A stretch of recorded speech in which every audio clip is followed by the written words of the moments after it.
Okay, I want to address something before we move on into the first century writings. And it's this page. This page has no equivalent in the Greek or the Hebrew text. This page shouldn't be there. What this page does is it creates an artificial disconnect from the Old Testament and the New Testament.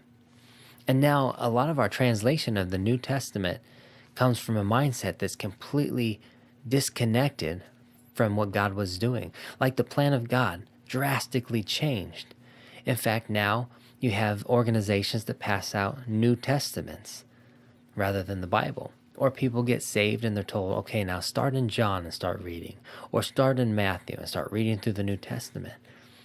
And we've got to a point where we think that we can understand the plan of God without the Word of God.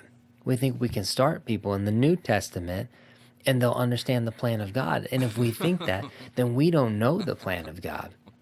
You see, God says through his prophet Amos, surely the Lord does nothing without first revealing it to his servants, the prophets. And there's a lot of modern translation of the New Testaments that has no bearing in the prophets. In fact, it's contrary to a lot of what the prophets say.